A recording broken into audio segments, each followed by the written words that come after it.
Со оглед на сериозноста на индициите кои ќе ги изнесам на ово претемничко прашање, ќе имам само едно и ќе биде насочено кон премиерот.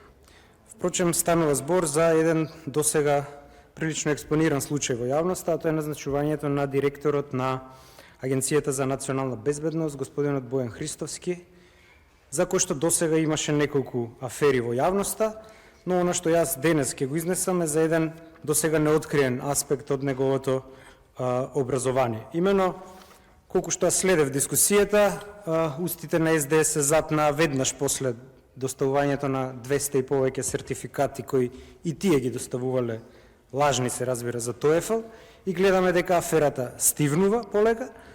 И аргументацијата на премиерот беше, колку што се сеќавам, дека па што очекувате, нормално е на таа позиција да ставиме луѓе од доверба. Јас се сложувам комплетно во таа аргументација, но тоа би било случај кога ние би биле апсолутна монархија. Бидејќи сме парламентарна демократија, има таксативно наведени услови кои што тој човек или тој директор, во конкретниот случај тоа лице, треба да ги исполнува. Според мојата педантна анализа, од 9 услови кај овој човек проблематични се дури 5.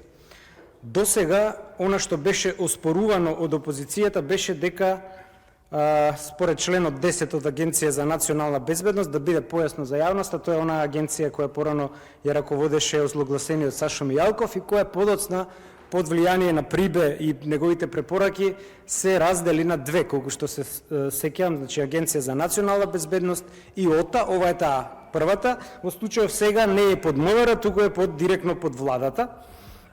Еден од условите кои што го проблематизираа досега опозиционерите е дека нема 12 години работно искуство со 5 години на раководни позиции. Второто што се проблематизираше беше меѓународно признатиот сертификат TOEFL, кој што е набавен од Бугарија и за кој што има темплејти. Еве и вие сте универзитетски професор, знаете дека од доценти па нагоре ние треба да поставуваме токму истите овие. Јас ги имам еден од овие и тој не е тој кој е доставен.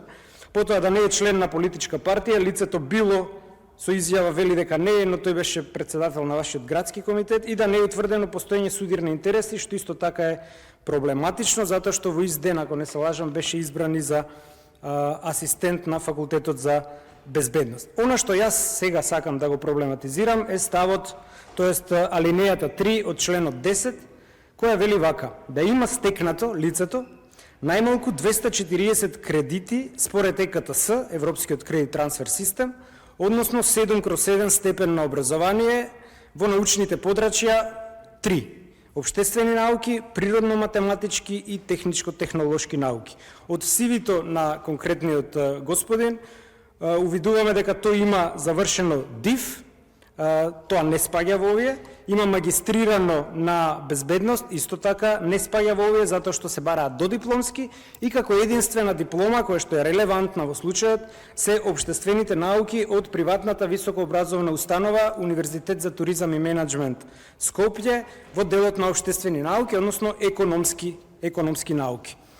Во текот на вчерашниот ден до мене преку свиркач беа доставени два релевантни документи кои што сакам да ги цитирам и каде што јас имам три основани сомневања, па еве ние како универзитетски професори би можеле сега да ги продискутираме пред да ми дадете одговор, да ве упатам, ќе се обидам да нема ништо ад хоминем, туку да биде аргументирано и врз основа на регулативата која што во моментов важи. Прво, ова е уверение со педантно, односно онака како што го бара правилникот од Министерството, и има три спорни моменти според мене. Првото, се цитира член 238 од статутот на универзитетот врз кој што е издаден. Јас го набавив статутот и статутот завршува со член 165. Тоа значи дека правниот основ по кој е издадено уверението отсуствува. Може би и техничка грешка, ќе имате прилика да ми одговорите. Вториот спорен момент е токму она што сега го зборуваше почитуваната министерка за образование, тоа е преку ноќ добиваат дипломи. Тие 240 кредити се 4 годишни студии, тоа значи секоја година по 60 кредити. Лицето во уверението стои вака: учебна година на запишување на студиите е 1 септември 2022 година. Датум на завршување на студиите 14 август 2023 година. Значи овој лик успеал да положи 4 години на економски факултет во неполни 11 месеци. Тоа се вклучително 38 испити со се дипломскиот завршен труд, значи 40 скоро испити. Тоа е втората проблематичност во ова уверение. И третата е тоа што универзитетот кој што ја издава оваа диплома и ова уверение во јануар месец 2023 година го менува името од Универзитет за туризам и менеджмент во Универзитет Скопје. Тоа значи дека во правниот промет престанува тоа правно лице и продолжува другото. Но, симптоматичното што е? Еве ги печатите кои јас успеав да ги прибавам. Значи во јануари месец 2023 година печатот на универзитетот е Универзитет Скопје. Во август месец истата година, тоа значи 8 месеци подоцна, печатот на ова уверение е од стариот универзитет. Како може, ако престанал да постои тоа правно лице, печатот да е се уште во правен промет и сообраќај? Тоа е во однос на уверението. Сега одиме во однос на дипломата. Впрочем, дипломата е законска материја, материја легис. Членот 2 од правилникот, кој подоцна се операционализира со правилникот на Рената Десковска, вели дека темплейтот на дипломата не може кој како сака да е. Значи, јавни, приватни образовни институции даваат една иста диплома. Тоа е прилогот број 1 во правилникот, кој што министерката верувам го има, и тука има многу детали. Значи, дека големината треба да биде со колку милиметри, 420 на 297, дека треба да се печати на 125 гранска хартија, заштитена со единствен воден жик и флуоресцентни влакна, во блиндрук техника и која што е дадена на темплейт. Тоа значи не може било кој универзитет да издава различни дипломи, туку тие се унифицирани. Во оваа диплома која што ја има, веројатно само името и презимето одговараат. Значи има дури, јас ги броев, дури 7 суштествени повреди кои што дипломата ги нема, а правилникот ги бара.